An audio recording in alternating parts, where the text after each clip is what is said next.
okutemera bannayuganda ekintu ekyamangu. Twagala tumanye iPod kiki. Kamba yambe.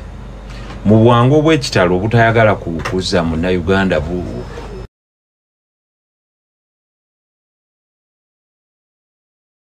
Munnayuganda buubu.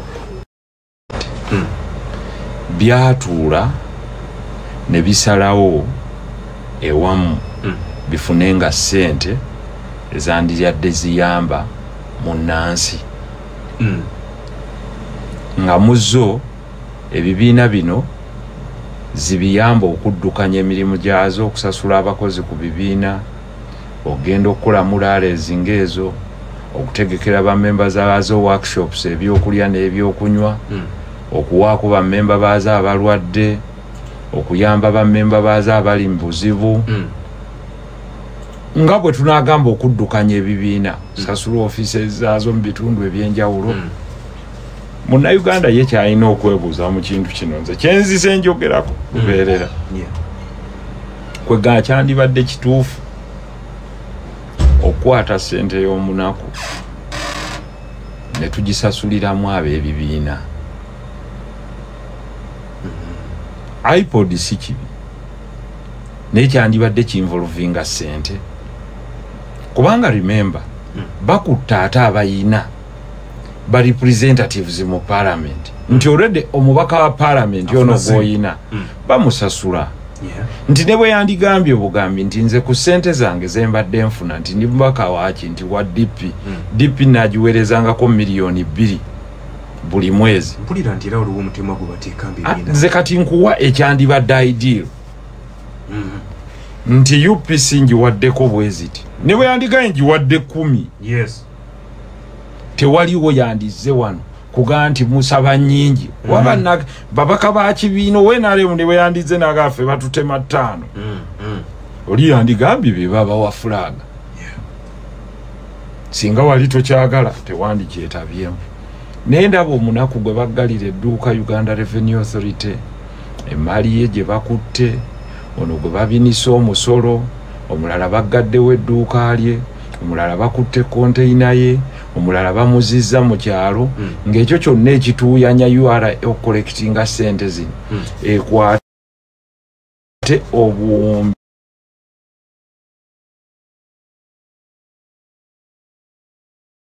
mu myaka 5 eziwa ebibiina batuule bagabane. Naye nga teziwa nti bibiina byonna mu ggwanga ekole etya abampuliriza eziwa ebyo ebibiina ababaka bennyini basasulwa omusaala ogutaka wansi wa miliyoni 4. Ti ne bwe wandigaye nti nze nnyina ababaka nti ku miliyoni 4 bajjako 10 buli mwezi, ne baweereza nti ne bwoba oyina ababaka 50 nti baweereze miliyoni 5, ogenda okunyuka omwaka ng'olina obuwumbi nga 6. Era oba omaze okufuna woosenvula ne wootuuse. Kakati ndowooza foundation y'ebibiina byaffe ezimbiddwa ku the following things. Ekisooka okubeera nga tebiina clear foresight for their survival, nti ekibiina kibaawo kitya nga gavumenti si yekiyambi. Naye kasi tokkiriza nti gavumenti yegenda okumpa kyendya kitegeeza ogenda kuzinira ku ntoli zaayo. Kino njagala bannayuganda bakimanye abali eyo nti kasitoosiiga politics ngoga nti nze sisemberera ssente ya muwa musolo yadde gavumenti. Ate n'omala ne weeteme engalike n'oddayo n'ogirya, oba ofaananye bali bandya nabo. Kati oba weegasse mu bandya ki? Bano beegasse mu bandya nabo. Ddamu ekigambo nti ndya nabo. Nokiwandiika nkiwandiise ndya nabo. Kubanga mu nsi mubaamu abantu ba mitendera 3. 1. Bannyina bingi be bazze okukuuma ebyabwe bye bafunye, protecting our gains. Mu Uganda mwebali? Bannyina bingi mwebali ssebo ng'omuntu ddala ssente aziyina zivuluuja. Mu iPod wabaayo ki? Eno mu National Consultative Forum. National Consultative Forum abampuliriza mubaamu ebibiina byonna mu ggwanga. Byonna nga byetaba ne ecological party gyeri. Tekiriko bukwakkuliza. Nti oba olina ababaka era si kyabuwaze. Oyinza n'ogaana nakyo kyenyigiramu. Yo teriyo gabana teriyo gabana yadde n'ekikumi. mujje mwogere ebyobufuzi ebirungi mubitambuza mutya. Kakati ne tubaawo ng'ogyeko National Consultative Forum olwabaawo iPod ebibiina ebiina ababaka mu olwedde bo basasulwa. Kakati ezo bwe bituula biteesa ku ngabana.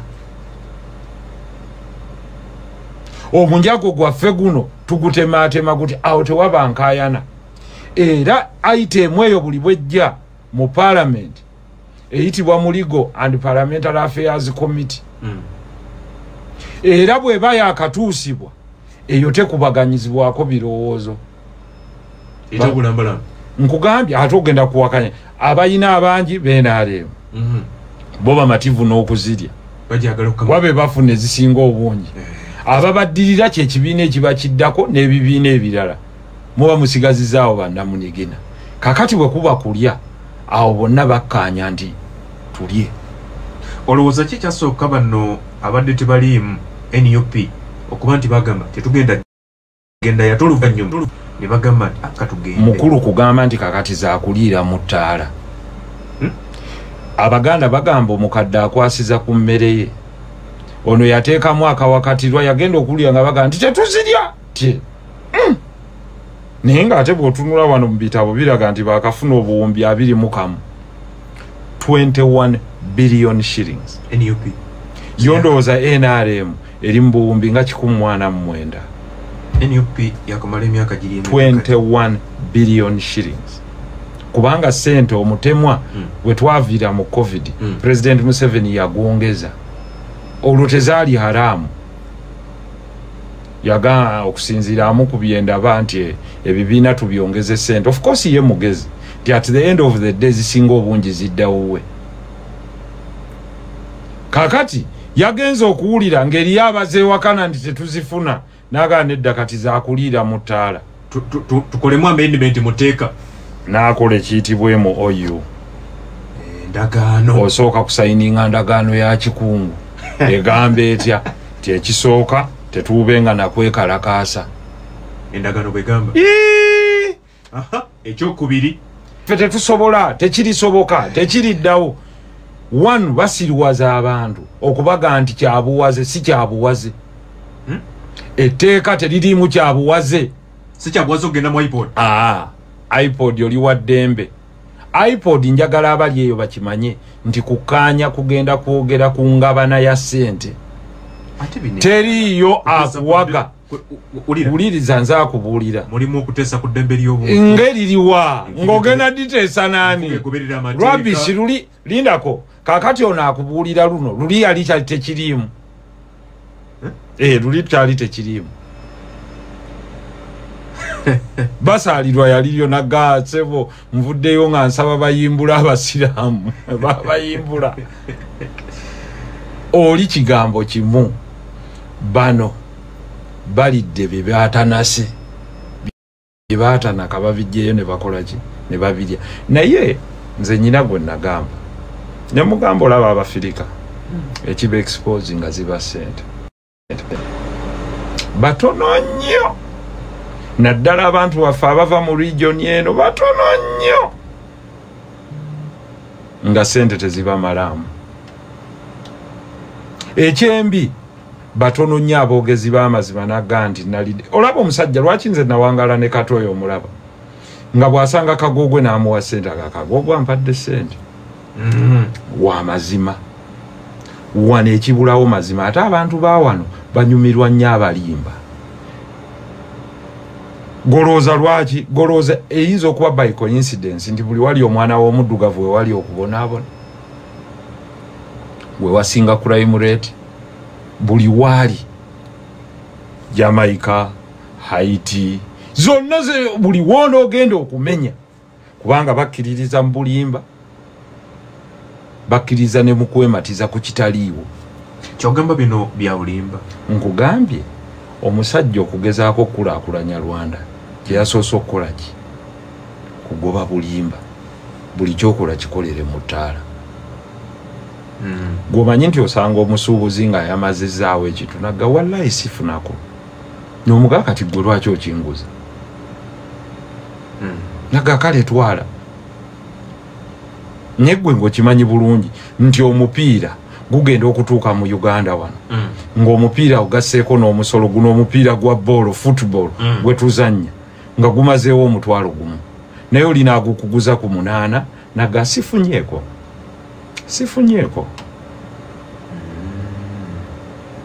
kyova olaba nti eri bw'ogenda mu bazungu bajjawo kye bayita haggling otuuka mu dduuka ng'akapande ke kali nsalira akwaga what did you say tolabyeko kapande kasomako sente mmeka nti bwezi tiweeraba nakusiibula kakati ffe wano politics of deception omuntu ayogera kimu ategeeza kirala ogambye NUP akafuna obuwumbi 25 bwe kiri mu iPod negwe wali owuliddeyo olukiiko nga bagantu akafuna 25 basobola n'okyogera sente zoyogerako buno obubulawo buli jusiti nga buna Ssaabawandiisi yagambye nti ayinza agamba kimu nti omanyi zamuwi wa musolo eziriwo ezitali zamuwi wa musolo oba ze bawadde bayimbi nazo zamuwi wa muki kubanga teri zitayita mu budget yagambye newankubadde badde bazifuna balina accountability yazo okuba na accountability kakati kankubula bazimbye ebitebe linda katono rubbish gwawulaba waawe ekitebe ky'obuwumbi gwe tobadde mu kuzimba that is okay it's a great achievement on their side ne gwe tobadde mu kuzimba gwe tosobola kwawula buwumbi 25 naye ekyo it's not for me to analyze for them it's for them to justify what would be better ekitebe oba eddwaliro nti nga bw'ogenda otuuka mu kifo ng'okaaba tibasebo ne banyabo kale embeera mbi bwe ntuuse wano temuyinaawo health center fo ovuddewo gwoleseewo kinga omuntu kuba wali osobola okwerekereza n'ogaye zaffe please ezo muzisigaze bamemba banaatuwa kyekyo lwaki nali wano negga nti ffe tuzimba sovereign solidarity fund mu ecological party nti parties ezilivinga off akalulu and after akalulu tezijja kulastinga longo tunyweze wano nti munnaffe bw'aba ali mu kizibu tumukwatirako ayina bizinesi esenvula tumugamba okola kika tukuyambe tukusse wano kyekiri kye nagamba nti the Singapore South Korean dream is not the quantity of people, it's the quality. Kubanga bwemubanga ekibagatta is only a political reason, then you can't build a nation. Kubanga feze egenda kugwawo by February. Tulonda Monday nga 12 aka presidential kagwe by Feb. May buli omwajja alayire. Njagala omakinga ebigambo byange bino wammanga n'abampuliriza. Nakiddamu. Ngolaba abavuganya tebali willing kwebuuza buuma bugenda kulondesa nga si ye interest yaabwe. Manya kino kye tulimu tebali interested mu kalulu. Bali mu interested mu ki? Awe wali okulya n'okkomba essowaani. Kiki balubirira? Kubanga nze mbabuuza nti bannange tulwane nnyo omusajja aleeta obuuma buno. Obuuma bw'aleeta yabukontrolinga tebuyise na mu bajeti. Ne procurement tebagiyitamu. Neteeka mu parliament tetunnaliisa. Ne mwana wattu tebeefiira naye. Banoonya kalulu. Basibe. Naye yeetoololera ku kimu ki? Sente ekazaala bulwa. Allah gwe zijjeemu. Bakijjemu nti sikyali kya ssente. Olaba oba bandiwandiisa okugendayo. Omutuufu mu opposition yani kubanga nze nkuddiddemu omutuufu yoyo ayogera amazima. Nagamba nti ne bwe kiba kya ssente nja kugendayo. These people, it is them against their words. Kuba singa wagambirawo mu 2020 nti ffe tofaayo ssente zonna we zinaaba tujja kugenda tuzisikeyo tubayambe. Wandibadde wakunenya ku kino. Ne kasita omala okugamba omuntu nti ffe tetukwata tubeekesa temukwatanga ku ssente y'omuwi w'omusolo wano twalinawo omu ku bannaffe yakwata ku z'omuwi w'omusolo mbabuulira temuka ono yazza agambye nti zaani agaezani mpulidde agamba za muwa musolo za bannayuganda omulimu omukulu lwaki bawegamba ono tezibiina nze in my thinking why bikola mulimu ky'omukulu ate guliwa goyinza ogumenya gavumenti esinzira ku kyokubye wa ssente patronage gwe tolabawo zibatuusizza kubanga muli buli bwe mubanga muzifuna at the end of the day NRM yafindingawo okusasula secretariat yayo era mpulidde ono omukulu ajoboja ebitebe gomanye ebitebe NRM byeyina mu districts ez'enjawulo Sironko wa bakusekerera they just laugh at you ebimu ku bigambo oba gwe oyagala gamba nti yo terina abakozi beesasula naye gwe kasiteeku entrapinga ne ganti ffenna tugende tuteeke butto ku matama kakati ono yawoza nti zamuwa musolo gwowulirayo wenaalemu akayana omusajja yasanga abavubuka nga babba abavubuka kye baakola ne bamugana naye jangu tugabaneko kasita ya gabana ku kyalo yali takyalina buyinza bubaloopa kubanga naye yajja sukaali amubunyeeko ku matama nga talina bwatandikira nti bano babbye sukaali gwe wawulirayo abeenaalemu nga baweerereza sente zino bazamuwa musolo kankuwa ekizampu sente eza handshake ze baawa abantu abaali bagenze simanyi okuwolereza gavumenti biki tezaali zamuwa musolo lwaki bano bazikayanira oba ze baawa mpuuga zaali zamuki Mwami Museveni yali atunze ente yamuyita ku State House n'azimuwa tezaali zamuwa musolo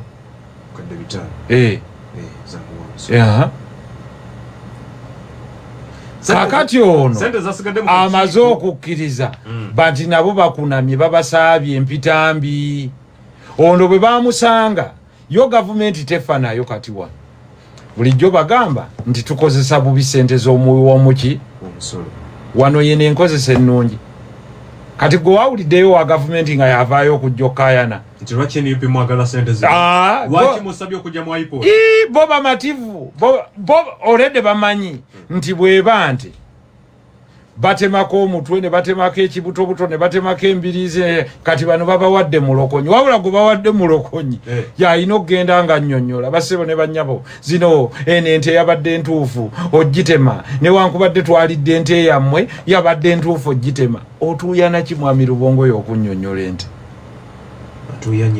atuuyana nnyo zamuwa musolo era si zagundi ez'omuwa musolo tesobola kugula mu ddagala ampuliriza akakiiko k'ebyokulonda ez'omuwa omusolo bwe bazongeza omusomesa teziba ssente oba bwe bazigulamu eddagala teziba zamuwa musolo ebibiina biyiga okweyimirizaawo okuva mu bamemba baabyo the same will happen to our nation ng'eggwanga tuyiga okulwana nnyo okweyimirizaawo if we don't want that patronage akakiiko k'ebyokulonda gavumenti yakawumbi 11 10 bwagabiddwa wasigaddeyo akawumbi kamu n'obukadde 4 kkiriza obaganda ezadde zino genda mu era bano bagamba mutuwe sente zaffe ebbaluwa yagenze basaba bakonkona bali ku mulyango tutaawa mutugulire twagala ttooke bagamba sente zino ziri mu mateeka kyekiri kyenkubuuzizza bw'okwata ssente n'ogaa nti nga bwe tujja wano ne tukayana titukayanya Mwami Museveni otwala ssente nnyingi mu classified budget n'ozitwala mu State House n'ozigabanga bw'osanze abazitwalidde mu mateeka oba si mu mateeka kituufu atwale ssente ze nnyingi newankubadde kiri mu mateeka tekyandibadde kituufu kati nnyongera ekyokubiri Mwami Museveni okugjawo ekkomo mu bisanja n'okugjawo ekkomo ku myaka kiri mu mateeka oba tekiri mu mateeka kyakolebwamu amendment mu ssemateeka muki mu ssemateeka nga kiyise muki mu parliament mu mateeka ffe gye tuli abaali bakiwakanya kibi oba kirungi okukiwakanya olwo abamu abaali bakikkiriza nti kirungi not everything done legally is right Sibule kikolebwa mateeka nti kituufu. Oba nti kyekigasa eggwanga. Because singa bateesa enkya ne baga nti sente zonna ez'omusolo tiye zigende mu State House. Baba tebakikoze mu mateeka. Kino mateeka. Nga bwe kiri kati kuzikunganyizibwa mu local government. Baba tebakikoze mu mateeka. Naye nga gwe kyekituufu. Kya bwenkanya. Kya bugunjufu. Nagamba wano nti ne bwe tunaakayana tutya mu matabo. Kampala newankubadde tusasula omusolo ogugenda kumpi mu trillion tebatuddizaako yadde buwumbi 4 oba 5. Bakikolera mu mateeka okutwala ziri n'obutazituddiza bakikolera mu mateeka naye kyekituufu. Ono akayana nti kiri mu mateeka olw'okuba sukaali amuli ku matama. Nedda nze bannange bali olumaze okubba nange ne bampaako ejjiiko emu bagimpeeredde mateeka. Omusajja omu yagamba nti corruption is good nze bwemba nange ndiddeko. Naye mbi bwemba siridde. Yabaga enguzi ebambi nnyo nze nga tebampaddeko. Baba bantemeddeko yabaga nti ye talina buzibu. That is what one man said. Enguzi mbi ye nga si yeetabyemu either mugigaba oba mugifuna. Ekimu ku byo baba nga akyetabyemu. So nze nkugambye nti political parties combined gwe ddala omuntu ali eyo kyabwenkanya kale kanze sijja kusiigira kwenyo nti ddala DP etutta akawumbi kamu n'ekitundu oba obuwumbi 2 myaka 5 n'ekitundu oba buwumbi 3. Is that really right? Nti munda Uganda ali eyo asasulira Democratic Party oba UPC efunya about 4.5 billion or 5 in 5 years. Wouldn't it be put to much better use? So, bwe tuba tuwogera ku wasteful expenditure, gwe tolowooza nti this is the right time for no kola kyetuyita self audit tugambe I don't think this is fair. Naye kiringa bwe gambye nti omukadde akwasiza kuki ku mmere ye. Omukadde yatuula wali n'agamba nti ekibasumbuwa abo ki nti bagaa tebaziriira mu ttaala ziteeke wali bagayiza ndagaano yinasirika bo bennyini bebeereese bali si be babawandiikira bo be bawandiise tibasebo ne bannyabo nti twagala kubeegattako naye nga mu ndagaano eno mulimu ki bino wammanga ekisooka tetutabenga mu kwekalakaasa tunaaba bamativu na buli kimu ekivudde mu kakiiko k'ebyokulonda bwe tunaaba tuwakanya tujja kgendanga mu kkooti awo wakwagala mu layini eyo era tukakasa obukulembeze obuliwo. By the way, there is no better betrayal than kino nga wagamba mu 221 nti sikakasa bukulembeze buliwo nti buliwo mu mateeka. Leero saba wandise baluwe saba obukakasi anti obukakase gweke nnyini gwogyewandiikidde kitegeeza obadde ogamba abantu nti baakubba nga tebaakubba nga mutima gumbutuufu okakasa ti alina obuyinza yabuli ate kasita omala ogisayininga n'ogamba nti ngitaddeko omukono endagaano eno enaaluma okumala emyaka 5 toyinza kuvaayo ate n'ogamba nti nkola protest vote nga tumaliriza nti mpakanya nkuŋŋaanya abantu bawakanye ebinaava mu kulonda nga gwomaze okuteeka omukono ku ndagaano egaa ti buli electoral commission ekyenaalanganga tujja kgenda nakyo mu maaso kye tunaaba tuwakanya tunaagenda tuyita mu mateeka nga mu byo mwe muli ekkooti. Kino kirekawo NUP ng'ekibiina n'abakulembeze baayo n'abakikkiririzamu abawagizi banaalwawo nnyo okweggyako ekigambo ky'obulabbayi. Kati bafuuse balabbayi anti ndya nabo ye muntu akola ekintu ng'alowooza tekiiveeyo mu ttaala. Credibility is like virginity. Once you lose it against bampi. Ekibinja ekyokusatu kyekyabandya nabo kasita azireeta tuzirya naye kasita zibanga tezirinaako anaazitubuuza Ampuliriza iPod bwete bwedimiridde onale batugambye nti teri kirala mu iPod okujjako kugabana sente. Era oli bwavangayo naga nti accountability olya gabuga sayininga wano nti transport sayininga wano nti gundi sayininga wano nti gundi ebyo babikwatira mu bajega ebikolebwa mu National Consultative Forum byebimu ku ebyo by'okuteesa ku ngeri obukulembeze gye bandi ebibiina byonna bituulamu ebibiina byonna bibeerayo era tewaaliwo gwawulira kava asika omuguwa Budaaki yemu ku mawanga agali gateeka sente mu mukago guno gwa iPod Institute nemala n'ebijjamu enta nga sente zigiweddeko ewaayo negaali z'omuwa omusolo waffe tezijja kuggwera Uganda byali byogerwa nti okuva covid nega nti leka covid yabanyiga ate kyali kyogerwa nti kyava kuba nti NUP teriimu etya naawe nti Budaaki ejjamu entalo okuba nti ebibiina ebimu tebigabana sente anti kati ng'ekimu ku byo NUP ebyo byonna byali byabukuusa Budaaki n'ensi endala zatandika abantu baayo abawi b'omusolo batandika okwebuuza tufunamu ki mu bye muli mu kukola gavumenti ya Budaaki empya bwe yajja nega nti ze zino ezimu ku sente zifa togge wasteful expenditure nezijjawo bo baali balowooza bawaayo zaaki bo baali balowooza bawaayo za kufuna patronage kakati kankubulira abazungu abo balina ebintu bye bakola bingi ekisooka grants ne loans ze batera okuwa gavumenti zino zibaako favors ze bafuna Abadaaki bali mu mafuta Abadaaki bali mu aviation kakati yakuwa wano nakuwa obuwumbi 3 oba obuwumbi 10 bwakuwadde naye ngeno gogenda mu wankaaga so bo omuzungu takuwa sente za bwerere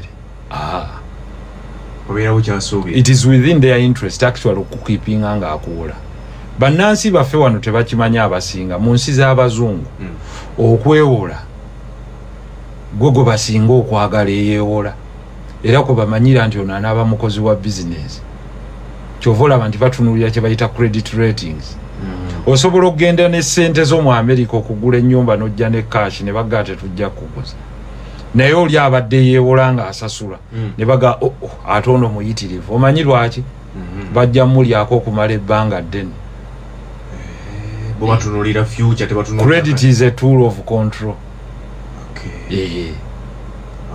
ayina kyafiirwa kati Budaaki egenda okulaba nga talina kyefuna mu iPod niga yetufaaji zino tuzijjeyo si NUP era kati esponsoringa bu workshop the Netherlands Institute kati esponsoringa bu workshop ku human rights biki batuyita naffe emirundi egisinga jangu oyogere kino ne kino ne wano mu university naki twala tugende nkutegedde bulungi kakati bwekireka Mwai Museveni n'agamba nti kino siyinza kireka kirimu savu tie kantemere wano nkutegedde bulungi ampuliriza ku Radio 4 Radio 7 ne Radio okitegedde kuba luli yali ezigaba nga ne FDC mweri naye nga tekiika mu nkiiko oba okijjukira nga institute yezigaba kakati yo teyalina kakwakkulizo ne bwe ziba ng'ono ye minister wa finance Mwai Museveni yazigaba agabwe ziba zange nga nze azitemaatema nti ejangu ziriire mu ttaala tuyina zirya babiri bwe guba munyago tula ku siniya toyinza ga nti ndi musiraamu ng'atojjako eno ebbali n'owuuta ku twenge jangu ogunywere wakati ensemanyi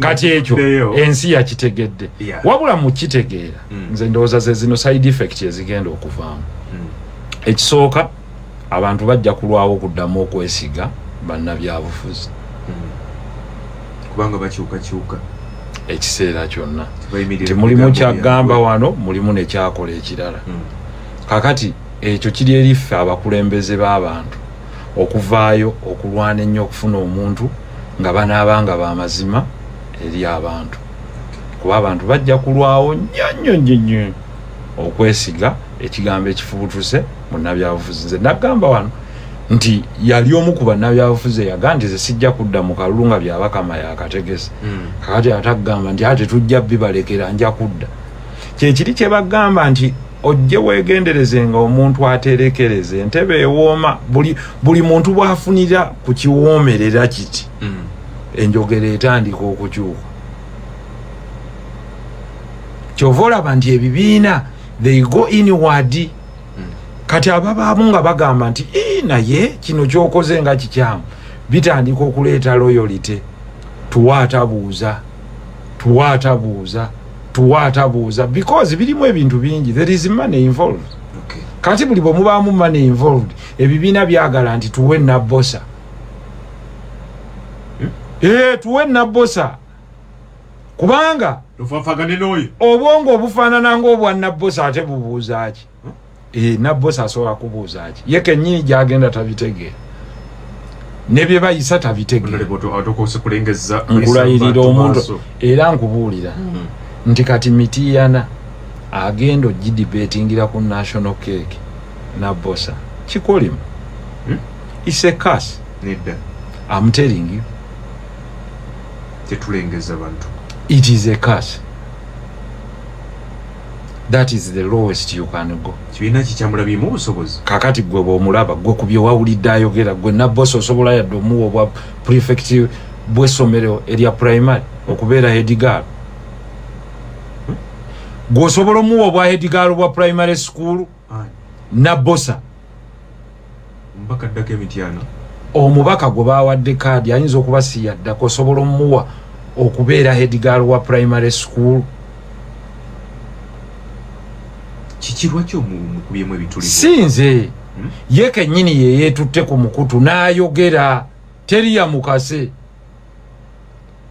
amakulu nti bo mu kibiina kyabwe bagenza okulaba nti mbakyala bonna Mityana this is their best representation maanyi gavaana nti amagezi g'abakyala bonna Mityana galabire mu nabbosa. My friend, your representative in parliament is your true image. I'm the true image of the people of Kampala.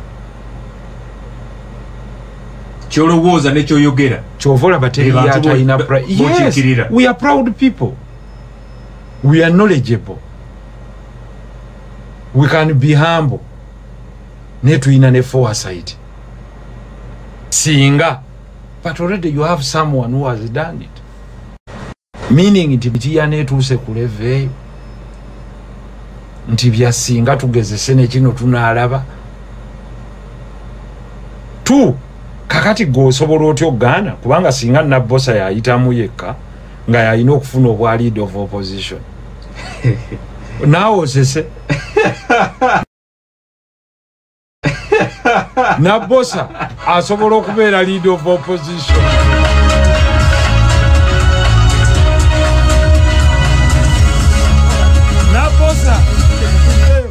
nabbosa ye next rope leader of opposition gwe lwaki awoseseewo ate gwe lwaki ombuuza lwaki nsese nze birala byebinsesa kitegeeza ekyokubiri nabbosa kasita omuwa flag ateekwa okuba ng'ali ku level ey'okutegeera either ng'eya president w'NUP oba okumusingako gye tulaga ndowooza tugenda walala tutya ebisaanizo ebifuula nabbosa MP bye bifuula Bobi Wine presidential candidate. Party bweba ya stampings ku nabbosa okubeera MP kitegeeza okutegeera kwe era kwenkanankana ne president w'NUP. Are you trying to okanya ne kyekugambye kitegeeza kituufu nabbosa jju era nze nabbosa simunenya yenga muntu ye yaleese empapula ze n'abaga nti abannange nze nsobola bali ne baga nti nabbosa ddala nabbosa oyina ebisaanizo ebyenkana ne president w'NUP tubulire ku bisaanizo ebitwala omuntu mu parliament elevo tagirina Munnayuganda period endaga muntu agirina nnyo nkugambye ebyo buli omu abiyina kyekirala kati kyatatuukiriza kyatatuukiriza bwe bwongo bwe yaleese naye n'obuwulira noga la Honorable abamu kubawuliriza bagadde okumanya era bibadde bijjayitingana ebbanga ddene nti Honorable Muhammad Nsereka agenda kuddayo mu Kampala Central ensolwa leero gibuulire ki ekigenda mu maaso mu myaka 5 gyozzaako kati mu my word is my word obuzibu bwe tulina mu Africa buli obuzibu bumu bantu bakulembeze butanywerera ku bigambo byabwe. When you give your word as a leader, stick to that word. Neya mukulembera abantu ebisanja bisatu mu Kampala sinze mukulembeze nzeka. I have served and I must let others serve so that people can see the difference wakati w'obuweereza bwange n'omulala. Maybe someone may serve better or may serve worse than me or may be a better option. Nze nasaba cha presidential ne batufutianga ku mikono ensi yonna yalaba. And that is why tuli mu elections nga twebuuza nti bannange babatiisa okubeera president. Manifesto zaabwe zigamba ki? You cannot talk about that anymore because kyekiri kyembadde nkubuuza era kyembadde mbagamba abantu nti sympathize with the 10 million people, 9 million people who did not turn up to vote mu last election. Kuluno bagenda kweyongerako. Gwe singa obuuza omuntu wa bulijjo nti bono ogenda mu kulonda oyina ekyenjawulo kyolabawo ekigenda okukyuka okusinziira ku biri bye wayina. Is there any new idea, any new candidate, any new thing bringing energy to you okuddayo olonde mu kalulu kano ekyawukana ku 221? Omuntu agenda kugamba no. Is there any new energized voter agenda okuddayo alonde? Nakugamba nti bye walaba mu by election yali ekawempe. Voter turn up. Eyawe ekitiibwa Nalukoola ne Nambi. Will be even more. Nti omuntu agenda kweteeka mu taxi eyasenguka okuva ekawempe alinnye ku makya alinnye taxi yadda Lugaze mujje Lugaze ajja alonde. Ye yeteekemu omutwalo gumu nga beyeeteramu baabano basayininga banoonya ssente za kufuna mu iPod. Do you see anyone enduring the sun agenda ayimirire mu kalulu? Kino kigenda kuleetawo ebintu bisatu. Waliwo tiimu empya egenda okujjawo gye bayita ffenna tubifiiru. Yeriweeyo tegenda kulonda. Abo babayita baffenna tubifiiru tibajja kulonda. Obalabanga bayitirivu nnyo bagenda nakweyongerako ng'agamba omusana gunjokyeraki. Tiimu ey'okubiri be bagenda okugenda bakoonoone bwonoonyi. Agolola akagundi konna akamaleyo awandiikeko temutusiruwaza. Ogenda kulaba byotalabangako tebiina makulu. Mwenna mmwe bamu bino lowoozako birowooza. Sirowoozaako. Oddanga wano nga akalulu kawedde nga 12 tujja kuba naawe nga tufollowing up. Katonda nga tuwadde obulamu. Tusaba Allah atuwa obulamu nga bino wammanga bibaawo. Ekisooka nagga bajja kulonda akalulu ku ssaawa 3. Obuuma bajja kugamba tebukyakola. Abantu basimbe mu layini. Mungu bwali basaasiranga enkuba tezze naye bw'eribezze layini zikenderere ddala obutono. Abantu beesigalire ewaka bagamba okulonda n'obutalonda nkyusa ki? Ebigambo bino tulibizza ng'okulonda kuwedde. Nkugambye saagala nawe emenye voter turn up egenda kuba leesi. Okay. Abantu bagenda baggaye nti ze siina kintwala kulonda. Anaaba akusaasidde ajja kugamba akalulu kange kagula ezzike. Teeka wano ezzike ngende nnonde. After bonna bagenda kulya. Nkubuulira zike lyonna ebigambo bye nkubuulira bye bigambo byogenda osanga mbalonzi. Kale oli agambe twalina omwami baali bamuyitanga Caesar Tokoma yafa mugenzi. Yali tamanyi Luganda naye yeesimbawo wano mu Kampala Central kuba kansaleero C5 yeesimbawo ne Banyanza abo. Naye ye yagabanga siringi 10,000 buli wayitanga ye yagamba nga Caesar Tokoma sente ng'azikuwa kalulu nga yeesongamu. Caesar Tokoma sente kalulu. Abaana bagendanga bayimba Kijja Tokoma kyente kalulu. Tokoma yakukumba bukukumbi. yete yamalira abalonzi bagaffe oyo tatumalidde budde ayogedde kyayagala after all bonna bagenda kukola ki kakati njagala ombuulire omuntu akitegedde nti omubaka wa parliament kya busuubuzi nti era bwe bamulonda ekibiina kimusuubulamu ne kimufunamu ssente yoono eyakubiddwa embooko ne bamukuba omuggo ku mutwe n'agenda ne yejjanjaba agamba nfiira ki Mwai Museveni baba naamulanga nti awangudde opposition ejja kulonda leader of opposition. Leader of opposition kitegeeza kibanyonyole omuntu akulira oludda olukola ki oluvuganya government oludda oluvuganya lwe oluba lwakoze eki olwawanguddwa sikyo ne lukkiriza nti lwakoze eki leero ennaku z'omwezi mmeka 14/10/2025 singa electoral commission eyagaano tukakasa emikono gyaffe erangirira mwami Babakama n'alangirira nti Museveni yawangudde osuubira abeeyita ab'opposition tebajja kulangirira leader of opposition bajja mulangirira kubanga era amateeka bagagamba aga parliament damu kyabuwaze si kyabuwaze kyabuwaze protest kitegeeza kuwakanya buli kimu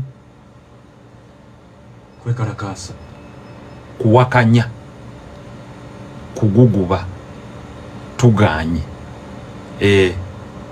bwe tutalidda wano nga batandise okukyusa ekiganiro kati tugenda mu protest parliament nti kati tugonze tujja kukolako naye nga tuprotestingire olunaatuukayo befuula abeekyamba nga mu weeks 2 babawulira bamale badde baggaye nti kakati tujjanga kuteesa nga bwe twekyanga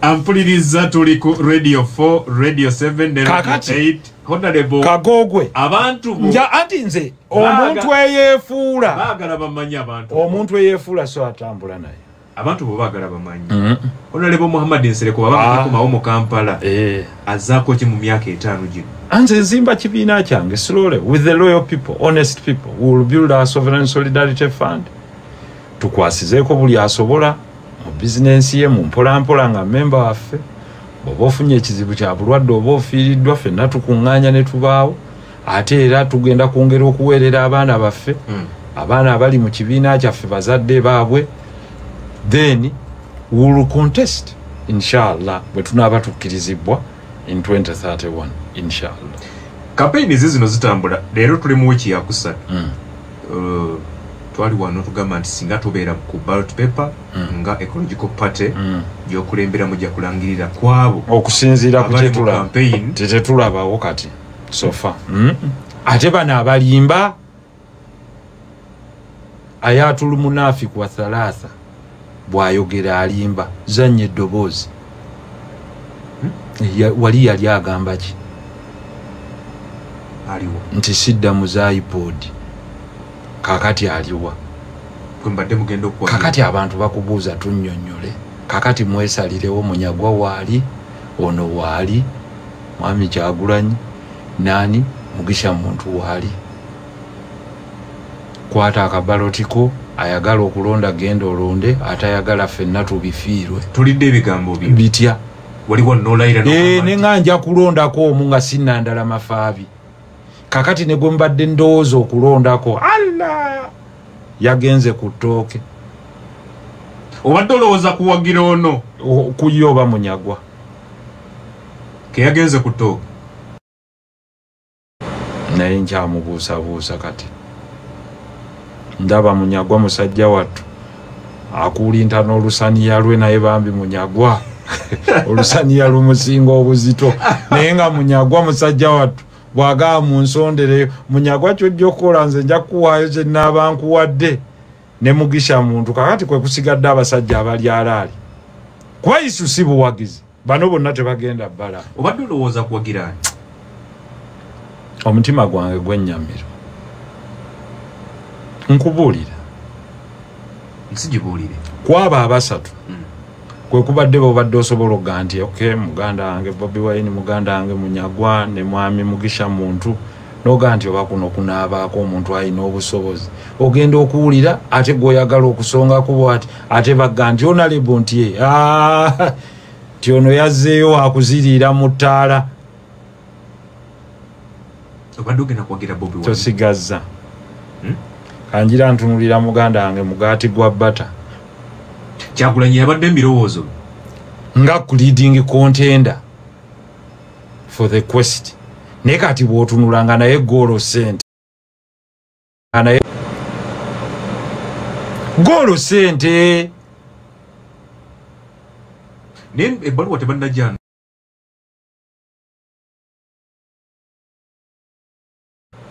tazeemu anti nze sivugirwa mu kigaali mu kikutiya siri wawa ujumula peke yake mwendo tembea ngende kupapa short kulia short kulia short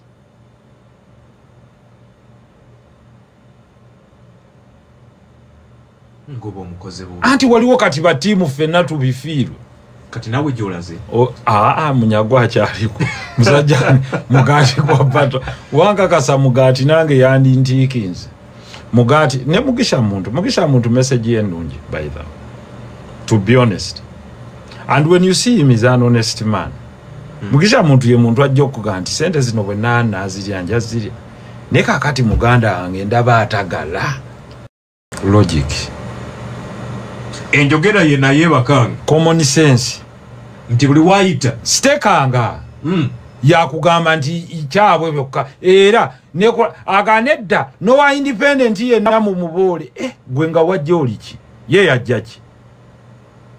yajja aliki ne kati ate ina makamu ali damu yajja aliki ejja independent lwaki alowooza abalala tebasobola kujja nga bali independent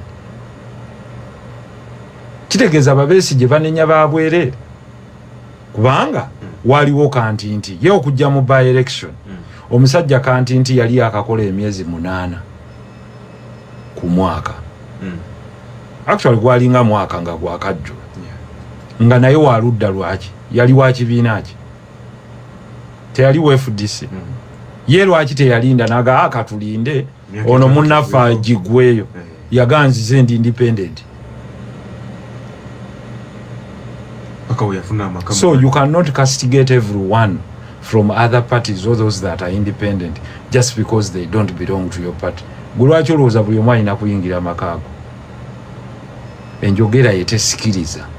Wadenga obadde oyina ebirowoozo. Naye ogenda ogamba abantu atali kwambuleera oyo taba ani gwolagira. Ani gwolagira. Kitegeeza no because you see engeri gy'oyogera olaba Mwami Museveni ayinza okuba alina obuzibu naye gwe gy'omwetegerezeemu atuuka n'aga nti ono kandidate waffe wa baasi ye yafuna fulaga n'alaga ne independent ono n'aga naye n'ono omwana waffe some logic.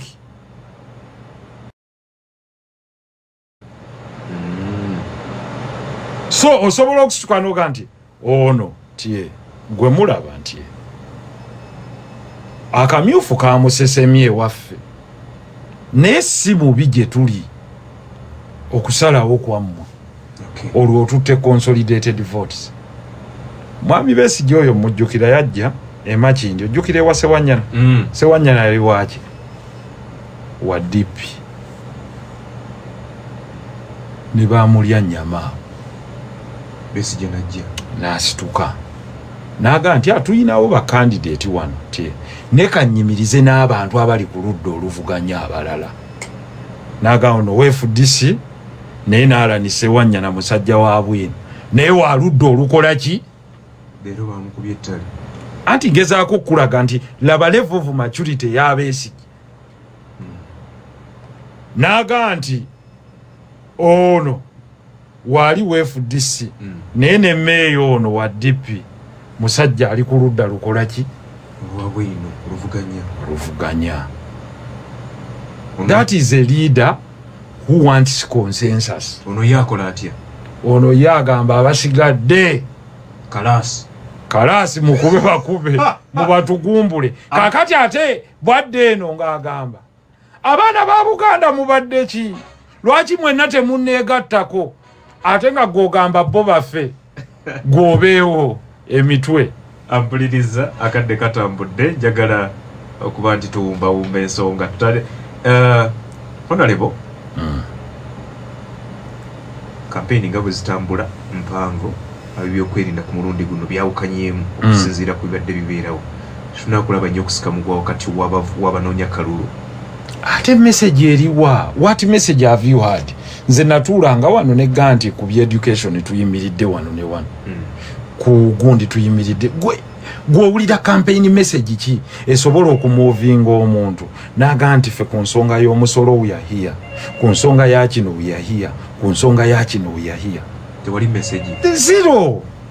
There is no driving message esobola kujja muntu mu kitanda kuga nti okufana obukanyaagawa ngenda kalulu gwe njagala obuuza omuntu akuba omubuuza ekibuuzo kimu wuliriza nti gwe bw'oba olaba akalulu ke tugendamu kagenda kuleetawo enkyukakyuka okusinziira kalulu kano n'akaaliwo mu 2021 naawe wano n'ezimu ku message ezitambuzibwa mu campaign zinjagala obuliremu honorable kubanga bw'ogamba nti wali message ngamba nti gweyo gw'ogyogera the message to the people are you feeling energized nti akalulu kakyuka egenda okuba mu kalulu oyinza okulowooza nti wano waddeyo olutalo kati olutalo lwakaggwa naye nsanyuse bwentuuse wano nendabanga muli bangi bwe muti wano wetuyimibwe tuli olwaleero bwe ŋŋamba abantu ti luno oluguudo lusobola okubeera olwa korasi in just 5 years manyi temukikkiriza manyi nti bwe mbeera ano ne mbagamba musobola okubeera n'eddembe lyammwe nga poliisi tebatiisatiisa bangi mulowooza tekisoboka kuba mulaba ebimotoka bya poliisi ebiyitaano ni wano okubagamba nti bino byenjogerako this that I'm talking about is not just a dream, this is a possibility. So mbasaba mu understanding ekyetuwanirira. This is a warning. This is a warning to all of you and listen to me very carefully. Mwempulirize njagala kubayoninga bwe tuteewonya njagala kubabulira ojja kwavuwala nawe mu myaka 40 oberengo obeeranga muzeeyi naye ani ayagala kumala emyaka 40 emiranga faanana bwati gula ambulensi bazigulamu ebyo bimotoka ebya tiyagasi sente zirina okusasula abasawo sente zirina okugula eddagala bazigulamu masasi tubagezaako okubayigiriza nti mugyewo omululu gwe NRM muliko okulya mwenna NRM kibiina Olusaniyo osanga omuntu atuddeko bwegu fetugamba olusaniya lutonde abantu mwenna mutuule wamu abakyala ab'embuto bakujjanjabirwa bwereere neera gwe omukyala ali wano terisukana kufuna lubuto kubanga gavumenti ejja ekyokulabirira gwe n'omwana wo temuddamu kutya kakati message ziri mu campaign kakati bulira kati anti message ojiwulira eri bagula tiya gas na bimotoka mu kifo ky'okuzimba malwaliro I think that's bogus. One terinsi etagula masasi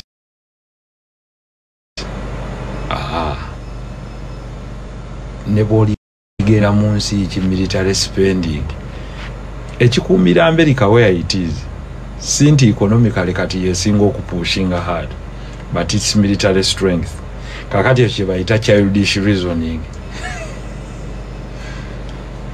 ekyo kiba childish that's childish as a matter of fact era omuntu yenna atalowooza ku military strength oyo aba aloota bulooza ate kakati waliwo abamu kye batannamanyi nedda tebagulamu masasi Uganda ekola amasasi ekola n'emmundu obadde okimanyi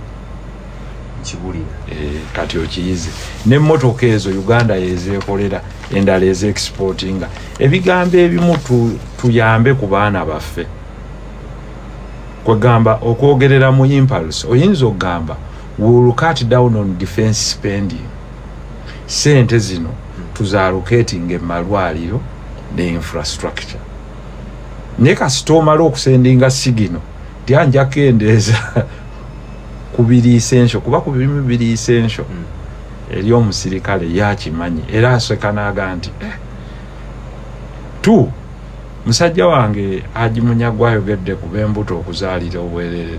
That's not a bad message. Okukeyaringira abakyala ab'embuto bwe naddala nga bali mu malwaliro because there are very many single parents abatayambibwa. Kakati tugenda ku the how okikola otya kubanga ono yayogedde n'aga nti asobola okukolera oluguudo olwo mu myaka 5 fine. For me it's not a problem.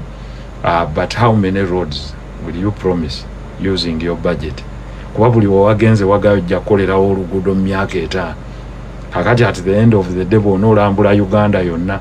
Of course buli ayina amagezi akimanyi bulungi kasita ganti wakagaba kilomita mmeka nti otambudde wakagaba kilomita nga 15 tuziteeke mu sente ajja genda okweka myaka 5 tosobola zikuŋŋaanya nga si kya magezi naye ng'osobola okugamba nti tusobola okukolako kilometers bweziti nga tukozeseza technology bwati ne labor ali cheap. So at least singa tu improving ku campaign message ogifuula feasible and attractive.